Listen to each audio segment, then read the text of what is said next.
Can we get real for a minute? It's a passion, and I think that is a common thing among all these creators.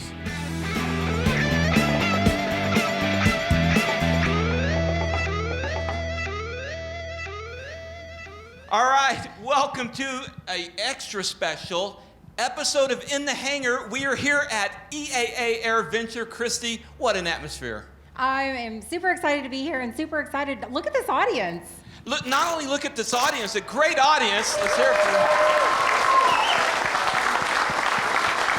But we have an incredible panel of content creators. Oh my So gosh. let's hear it for them.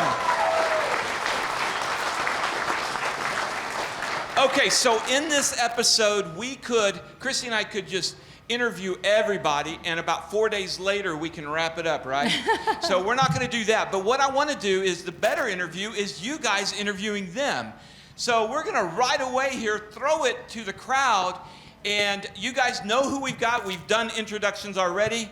And so with that, I want you to be thinking about who wants to ask a question, raise your hand. We've got some spotters who will come and find out. So we're going right away. And while you're doing that, thinking about your question, raise your hand. I'm going to ask some questions here. Okay, so first off, with all our content creators here, I want to ask Eric Johnston.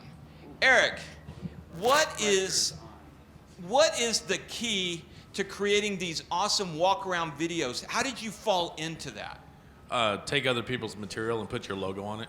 Perfect. No, just my YouTube channel accidentally turned into, a business, if you will, and a portfolio. I've been into photography forever and taught myself how to do videos. And it just slowly started turning into something more and more. And now, and it's now to the point where that I can put 8 GoPros on the B-29, or, we've got one of the Devil Die guys standing up back there. We GoPro'd it up, and, just overthinking it, making sure you don't lose the camera, and trying to keep safety as a primary key. And I'm rarely in my videos, so people, it's cool to hang out with Brian and these other guys going, because they go, oh, hey, I like your stuff, and no one even knows who the hell I am. Well, Brian is rarely in his videos either. So. Okay, so questions. We got Jay's one got question one back here. Okay. Hold on just a second. Now remember, pilot talk, you got to be right on it. Hi, I'm Mara, and my little brother Lannon's right here. Say hi. Hello. And I want to know, because he watches airplane YouTube videos like all day, every day, what is your best advice for a future pilot like him? So does he have a specific YouTuber he wants to answer that? Air show stuff. What did he say? Air show stuff. Oh, Air he's show just stuff. asking in general, I think. Yeah. Okay. Who would be a good, not Brian. Martin Polly. Yeah, Martin Polly would be a really good. Oh, you were listening to the question? So want the question one more time for Martin Polly. He's from East Iowa. They have a translation issue. What would be your best advice to give to a future young pilot like my brother who does nothing but watch airplane YouTube videos all day, every day? To become a pilot or to Yeah. become a YouTuber? Both. All right, To Martin. become a pilot, yeah. So you should leave your computer every now and then, go out to the nearest airport and just meet pilots there. Say, hey, I want to fly. Can I help wash your plane, and maybe you give me a ride sometime? And start making friends in the flying community, because you'll find out that very quickly that flying is as much about people and other pilots that mechanics, as it is about airplanes. And I don't know what your age is. You look like you're maybe not quite yet the minimum age to start flying, but you can step into it and get to know people and ask them questions, and they'll be happy to answer. And then over time, you'll figure out more and more opportunities to fly with them, and that will give you a really good start when you are at that age where you can start to fly and solo and go from there. Great question. All right. How old are you, real quick? 6.5. 6.5. Yeah. Okay. I wish you good luck. All right, we We got a question right got here, one. right up front. Hold on This just a second. The cameras are trying to find you. I Okay. don't want to be on camera. All right. You don't want to be on camera? Okay. Then what are you doing here at No, I'm just kidding. All right, so who do you want? This question's for Mindy. Mindy. I love your videos and what you and your husband have been doing lately, especially all the Florida fishing and stuff. Can you tell us about your new job yet? Oh, you're gonna put me on the spot. I haven't started my new job, which is why I haven't talked about it yet, but I will be working in management and flying private jets. So. But she's not telling us who she's working for yet, though. All right, Jay's coming to you. Okay. Hi, Hi, I'm David, and I'm running a small non-aviation YouTube channel, monetizing it. I want to add some clips to the end from my plane, but do I have to have a commercial license to do that? And this is for anyone.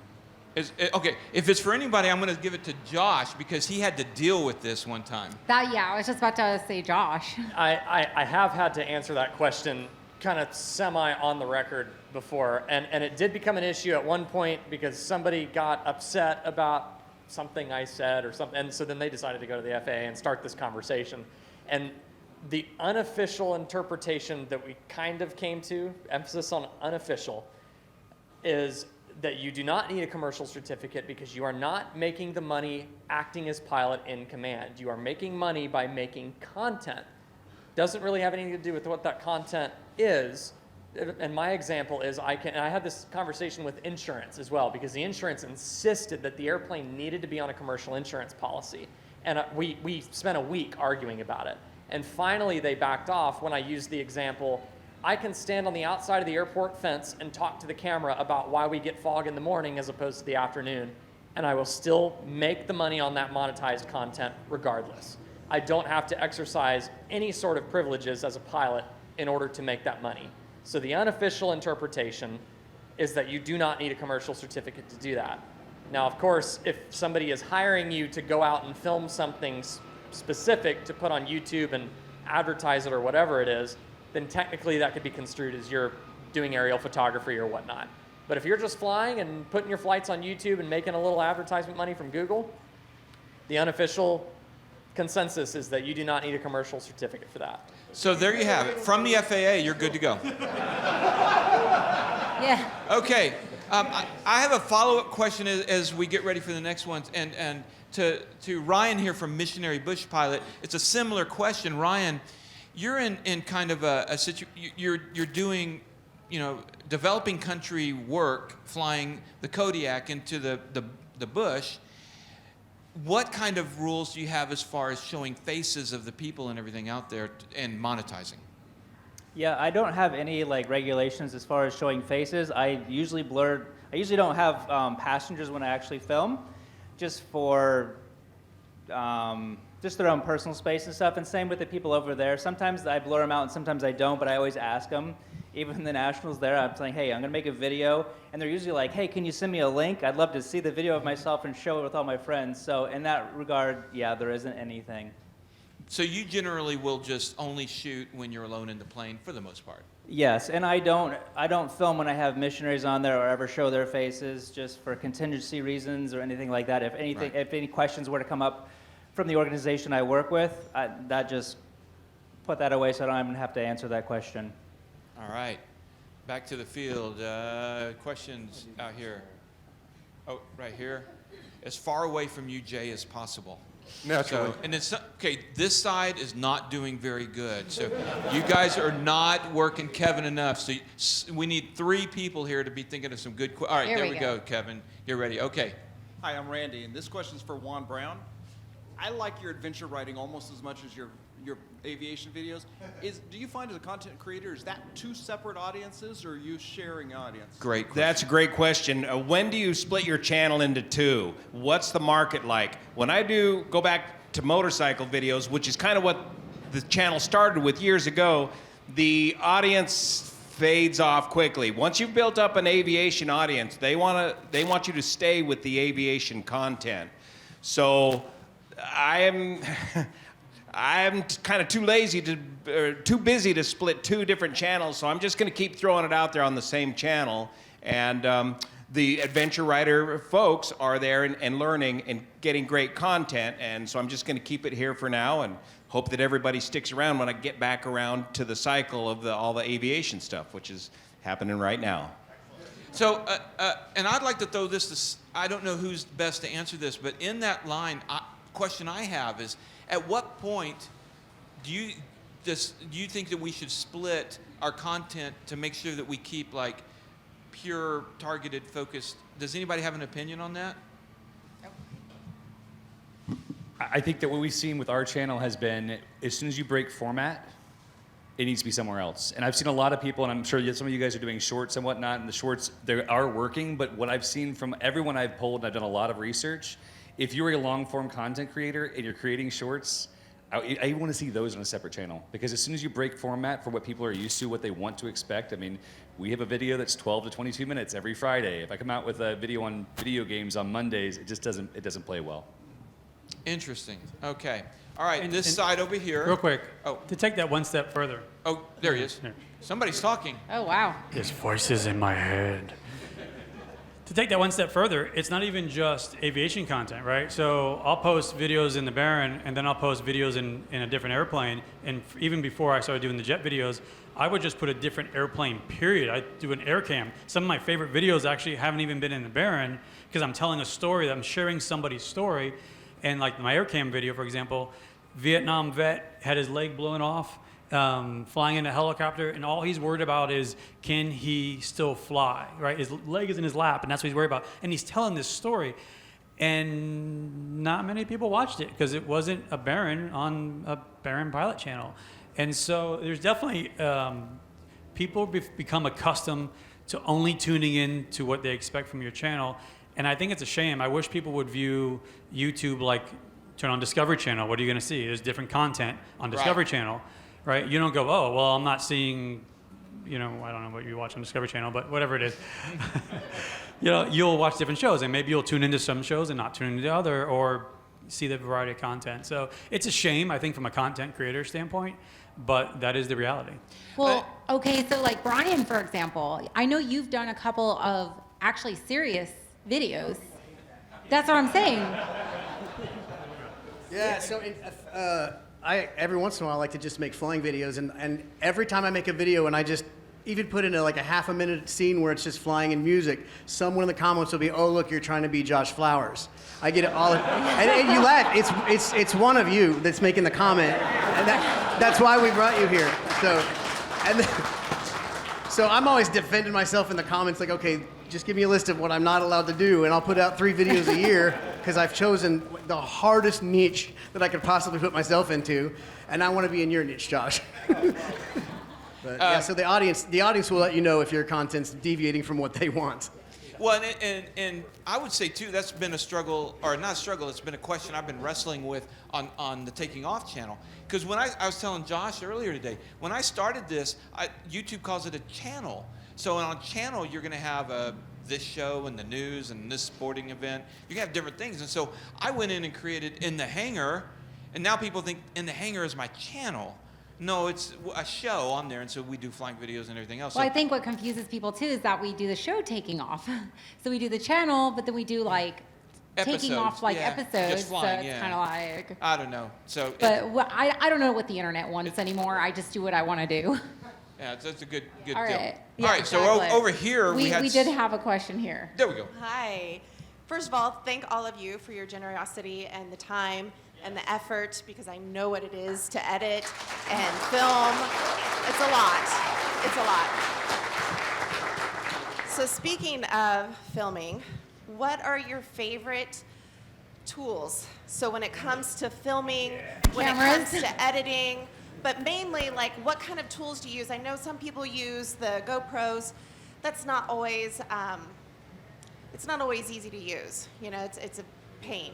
So when it comes to like, what kind of cameras, what kind of lighting, what do you do for sound? Like, what is it that you do? Like, so what are your favorites that you would, absolutely. Yeah. So like maybe a couple of people to share, like what are your favorite things? Yeah, so let's try not to take 40 minutes here, but yeah, let's pass the microphone around and answer the question. So I work, I own a TV production company, very similar to our friend over here. And I'm gonna say none of that matters. Yeah. Don't get caught up in that. Just fine. Like, sorry, I like teach college kids filmmaking, and I'm like, they're like, what camera, what all that? I'm not making fun of you, but like literally, like that's story, and all that stuff is what's most important. So then after that, find a good mic, because good audio. People will forgive bad video, but they won't forgive good audio. So, or bad audio. Just one quick thing to add to that. It's still my turn. The one cool thing to add to it is that if you start with a great story and you start with passion, and people start following you, as your quality builds, because they're going to be supporting you through it. That's the fun part. We didn't start with red cameras, right? But now we have them, and that's a really cool process to get there. As a creator, the fun things for me is the gear. So this morning I went and looked at one of my first videos I made. It's at 1.4 million views, which to me is incredible. I filmed it with a cell phone. And full circle, I'm now filming with my cell phone again. Yeah. All right. But to answer the other side of it, part of the application is in the airplane. We're in a small space. That's why we use GoPros, the wide angle. I was going to say, the GoPros is really just the accessibility. Like, I threw GoPros on the Warrior when we flew into Oshkosh, and I mean, I would have loved to do it on a cell phone, actually, because I like to keep it simple, but the GoPro was just the most accessible thing at that time, because you could just mount it up there and it just stays most of the time. Yeah. Okay, anybody else want to? Okay. And I'll say this,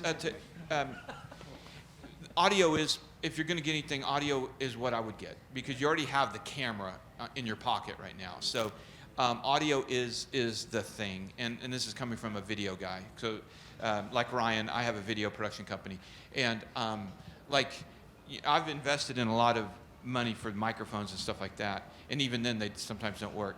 But look at, and to break all the rules, look at Mike Patey. Mike Patey's a smartphone way over there, and you can barely hear him, and it's awesome.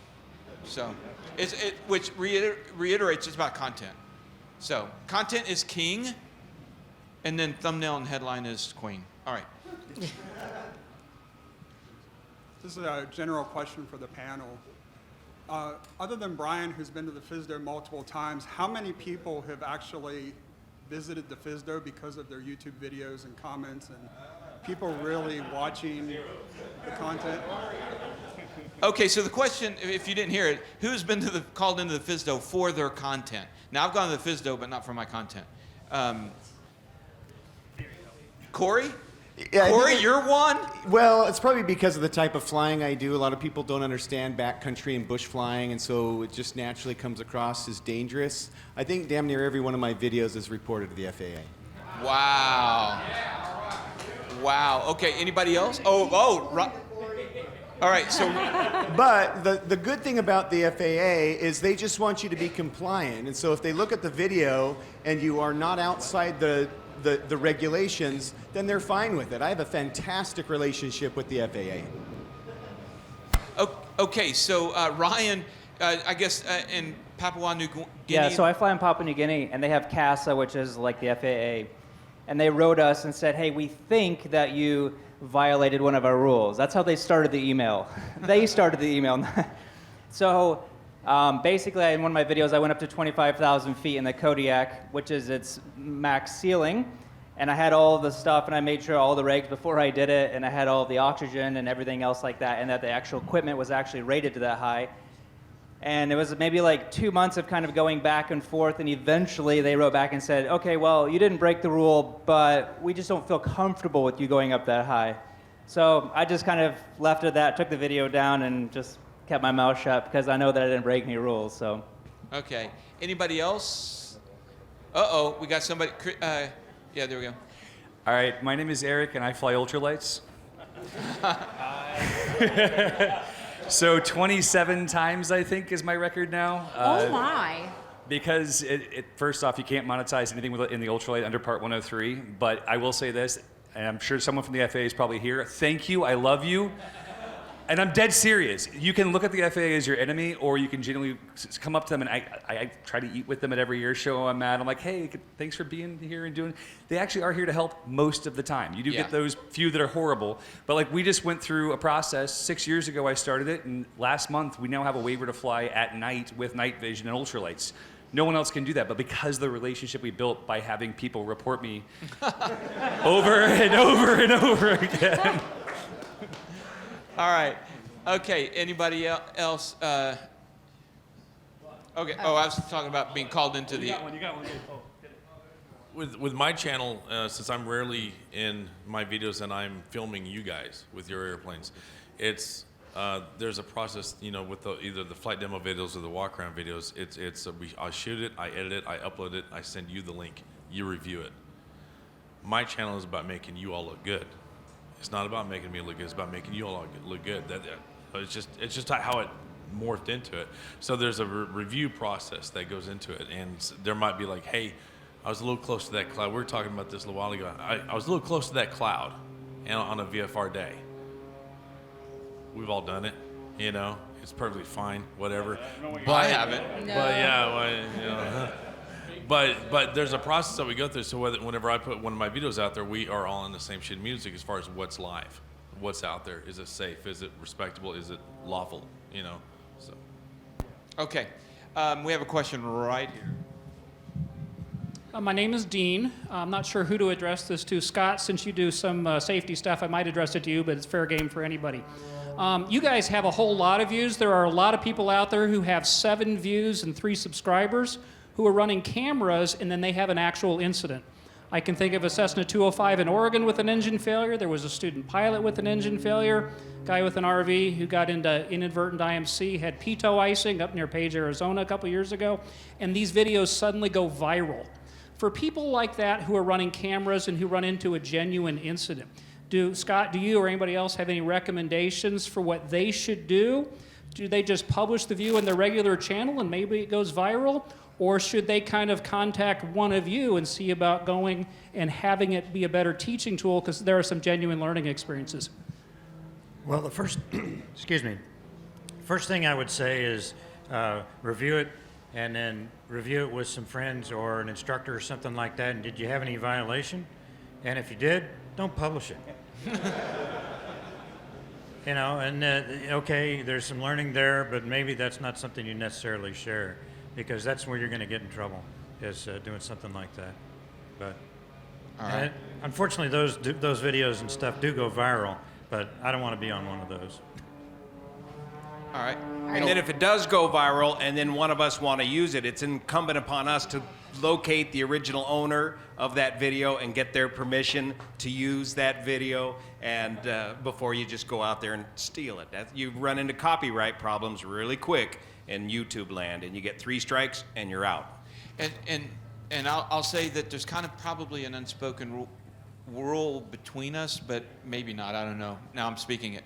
Is that if we're going to use any of each other's footage, we will ask beforehand. And usually also give a card, a YouTube thing, it's the link up while the video's playing, and maybe even something in the description. Right. I was going to say that there's a lot of education that can happen inside of those types of videos, accident videos. And I've actually tried to contact people before, and just searching for them as an influencer, YouTube, I get called out. You're just trying to make money. And it's, no. There's true things that you can learn about what's going through a pilot's head and what's happening inside of the situation. So for me, if I was in an accident, I would contact Dan first, because he's going to tell the story. Right. Yeah. Can we get real for a minute? Yeah. Okay. We are trying to make money. Is there anybody here not trying to make money? And that is okay.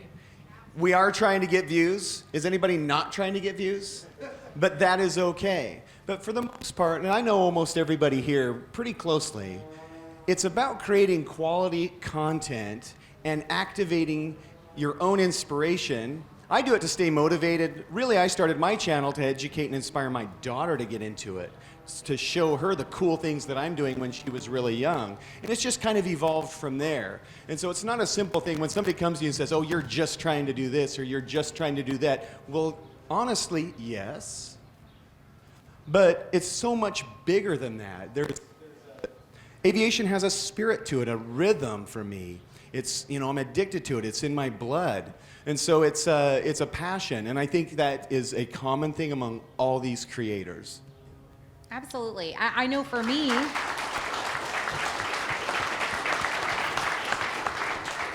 like for me, it's a good outlet. It's a good outlet because there's just like so much passion for aviation and people. So when Dan approached me a few years ago and was like, hey, I'd like you to do this with me, I was like, okay. You know, I thought it was going to be a one-time thing, and here we are like 4 years later, and I'm still doing it because it still continues to be an outlet for that passion for airplanes and people and just doing good. And I think that's what a lot of the people up here are doing. They're doing good. Well, I don't know about Brian, but everybody else, like it's an outlet for us to get our creative side out there. So, but I agree with you. I know we have a question back here. Oh, here we go. I have a question. It could be for multiple. I think, Brian, you fly out of Whiteman, correct? No? Me? Yeah? No, I fly out of Denton, Texas. Okay. Woo! Different one.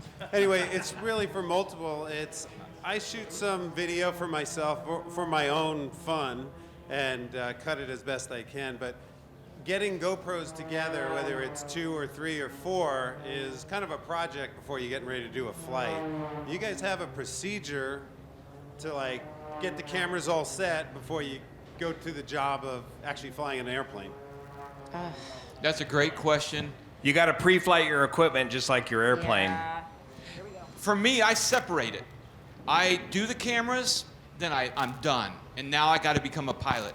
I can't mix and match because you can't mess up. It's really easy. You just get a flying SIC, and you're done. No, anything to worry about. I was going to say, it's really a set it and forget it type of thing. You can't Yeah. fiddle with the cameras once they're up. But yeah, as far as the preparation and everything, I do that all at home. I think about where I want to have the cameras, where I want to place them. Otherwise, my wife makes fun of me, and I say, hey, the flight's at 2. She's like, okay, I won't show up till 3, because she knows it's going to take me an hour to put all the cameras up. Is that what it really takes you, is about an hour? Oh, man. That's what she anticipates. I was going to say it takes longer than that. We set up cameras on the Warrior, like I said, coming in so that when we came into Osh, we could, capture everything on video. And once we got on the ground, I realized, oh shit, I think that camera overheated. That one probably died. I mean, but you're not thinking about that when you're in the air. But we still pre-flight the equipment. Okay, everything was working. Was it working all the way through? I mean, we'll see when we go through the footage. And then Scott, that was. Really quick, I can't encourage enough. If you are a newbie content creator trying to create content and fly, I won't say don't, but I will say use extreme caution. It's unbelievable how quick the OODA loop builds and you start to miss things. I hired a full-time filmmaker, he's back there hiding, so that when I fly my airplane, I don't have to think about it because I've been that close to being in accidents because I remembered to hit the GoPro on landing or whatever. So please use massive caution. And I guess that's the other. Are you? All right, can you do that again? One more time with feeling. No, he means right now. He didn't get that. No. Hey, Okay. when you do this set it and forget it, are you running the camera the whole time or are you turning it on and off? No. Well, what I do is when I'm doing a flying video, I generally do a 4-camera shoot, sometimes 5. And no, I turn them on and they run until the battery's dead. Yep. And that's it. I do the flying thing and that's where my head is. And hopefully it works. Sometimes cameras don't work. And if it's really bad, I'll just refly it, but I don't check it during the flight. Every time you turn the cameras off and back on, you have more Resync. synchronization work later. Yeah. So Lot keeping of- them running, takes you a lot sync them more. at one point, and then everything is good. Real quick, I took a little bit of Martin Polly's approach. For me, to piggyback off of Scott, we set our cameras up 4, sometimes 5. I bypass everything that I can in the GoPro. I bypass the battery and run them all off of USB battery sticks. So it'll last 6, 7, 8 hours. From an audio standpoint, I completely bypass the GoPros as well and have a separate audio recorder. It'll record for 12 hours plus. I have those pieces of equipment all set up when we're ready to go, and then we start. I don't have to touch anything as long as it doesn't overheat, which is quite frequent in the summer, as all of us will attest Especially in to. Texas. Especially in Texas. And we like to fly down in Florida there, so it gets hot too. So we hit record, we let it go, and I'll have sometimes 4 hours of footage to edit, but there's a lot of cuts that we just cut out. But that way, to answer your question, you don't have to worry about the equipment unless the equipment fails. You're, as Dan said, a pilot first. You're focusing on piloting, and then when you're on the ground is when you start being a content creator back again. All right. Oh, go ahead. I'll be the exception, I guess. I flew here with Eric to Oshkosh, and there will be a video where you see us take off and land, and we did not film for 5 hours. I have a remote control mounted to the panel of my plane, and takeoffs and landings are kind of what you want to get. So push the button, it turns the cameras on, we fly, we get to cruise, I turn them off.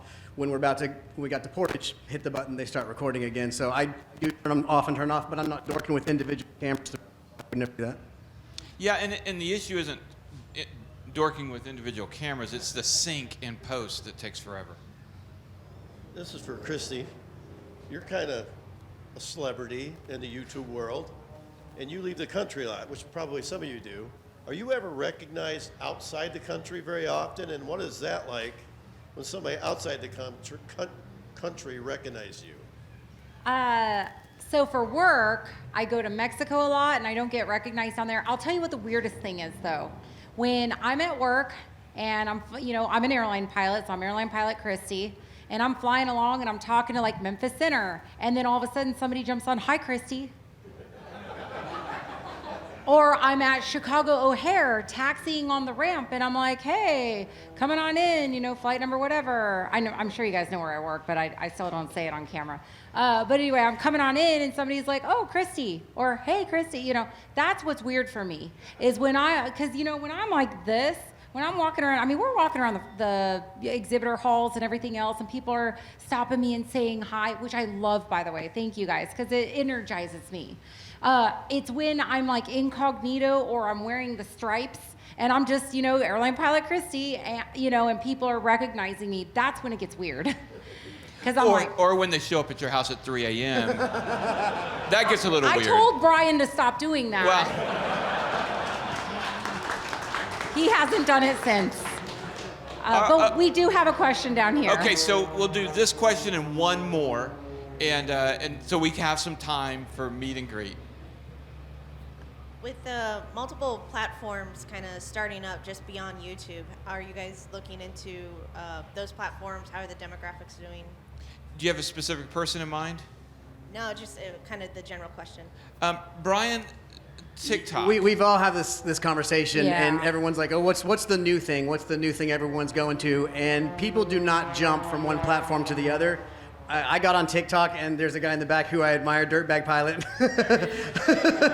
on TikTok. And my first thought was, I really want to be in YouTube because I've had videos on TikTok get 2 million views, and there's a $7 check that comes from it, whereas on YouTube it would be substantial. And so my thought was, hey, I'm going to try to use TikTok to get people to my YouTube channel. It absolutely doesn't work. People maybe they don't want to go from short form to long form, or they just don't jump platforms. But it's like if you find a place, that's your place. Anybody else want to speak to that?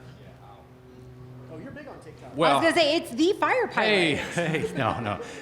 Speaking of exactly that, just to piggyback off what Brian said, they're not the same audience. They're not the same people. It's just two different audiences with two different types of content.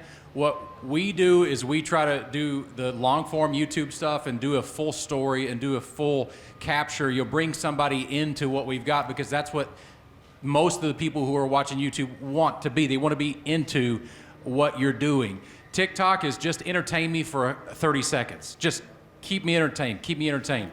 What it does is build brand awareness, build awareness for who you are, but it does not, if you're on TikTok, you usually do not go over to YouTube, as Brian said, and pretty much vice versa. But it is sort of an overall ecosystem of your brand or whatever that may be. It's a lot, but oftentimes they don't cross platforms.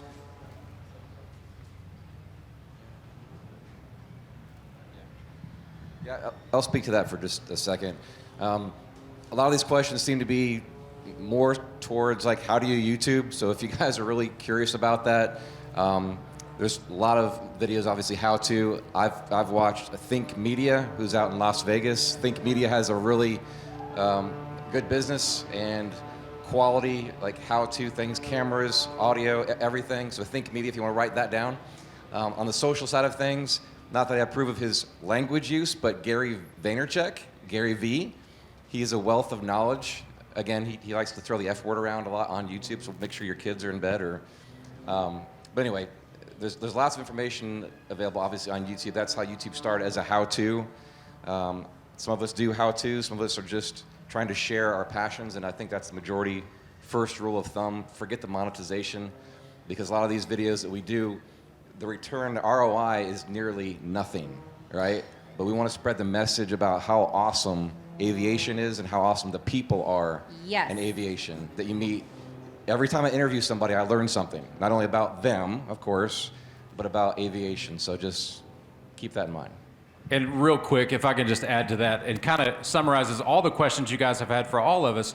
For me, on our channel, I say every time, aviation's not about airplanes or fast engines or anything like that. Aviation is about people. It's about us. It's about us getting together. And to summarize again, the questions, if you're looking to do this, if you're looking to get in this, my goal, as assume all of our goals are, is to provide some sort of value, whatever that is, whether it's educational, whether it's humor, whether it's a little bit of both, whatever it is, just provide value to somebody and it'll work out in the end. All right, let's go to the last question. This is for Christy. For someone who took 20 years to get their pilot's license and perhaps a midlife crisis, I'm thinking of leaving my high-paying job and eventually becoming a full-time CFI. What advice would you give, like for prep or people that give you support that you switch careers, later in life? Yeah, okay, so I did that. For those of you guys that don't know, I've always wanted to be a pilot, like since I was like 6-year-old, wee little Christy, but I grew up very poor. I have a crazy story for another day, but I was in my early 20s when I finally scrounged up enough money to do my first discovery flight. And I was like, oh my God, I want to do this. And then I looked at the price tag and how much first-year pilots made, and I was like, oh my God, I can't do this. So I did the normal, responsible adult thing. I went to grad school and I wound up getting a really good, high-paying job. I was a scientist, actually, for 7 years. I'm a medical biochemist. And that actually bankrolled me into flying. And finally, I was like, okay, I can do this. And then when things got really serious and I was like, oh man, I'm doing this, like I'm doing the dang thing, I really had to take a hard look at my 6-figure-a-year job where I was doing really well and I had a really great reputation with my company, and I had to decide, high-paying job, keep going, broke-ass CFI. And that was but it took a lot of planning. It took about a year and a half. We actually had this talk earlier. It was all about priorities. Do I trade in my 2004, Honda Pilot, which I still have, Rhonda the Honda, for a new car, or do I buy a 1981 Piper Warrior and continue my training? Y'all know I made the right decision. Do I, pay $5 for lattes in the morning, or do I save that money? There was a lot of just financial responsibility along the way that, where I made those priorities. I've been very frugal, especially the last 5 years. And, but I made that decision, paid off all my debt. Basically, I was like almost debt-free, and then I was like, okay, now I can be a broke-ass CFI. And so I did that, and now I'm in a position where I'm an airline pilot, and I've never seen a time like this before. To be an airline pilot, I work for a regional carrier right now, and like the amount of money that they're throwing at us just to stay and fly airplanes, I am back to making what I was making before. So, yeah. So like in the end, it all worked out, and I'll be honest, it's all uphill from here for me in terms of that and quality of life and stuff like that. So it did work out, but it does take planning, and it takes you got to make the priorities, man. I'm just gonna be honest with you. I hear from people all the time, and they're like, I just don't have the time. Feedback. I just don't have the time, or I just don't have the money. And then I sit down with them, and I'm talking about close personal friends, not random people off YouTube comments, but my close personal friends, and I sit down and I'm like, dude, you're spending $150 a week eating out, or you're spending all this time and money doing this other thing. Dude, buckle down. It's gonna take a year or two if you really buckle down, but if I can do it, so can you, and so can any of you. That's right. And, you know, you can... And so you can very easily spend $150 a day eating here at AirVenture. Cheese curds. Okay. All right.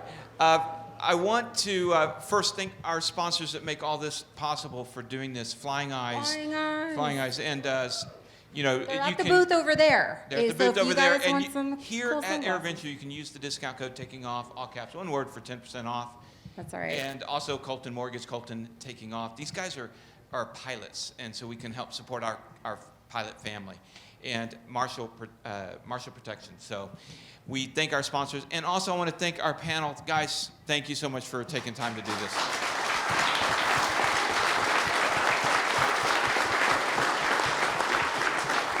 Okay, and as I really liked what Corey said earlier, you know, yes, we are in it for views. We are in it to make money. We would like that to happen, you know. But at the same time, even more importantly, we want people who watch our content to walk away as better pilots and better people. And that's what we're really about. But we don't apologize for the former, and we really like doing the latter. So, guys, thanks for watching, and we'll see you guys next time. In the hangar.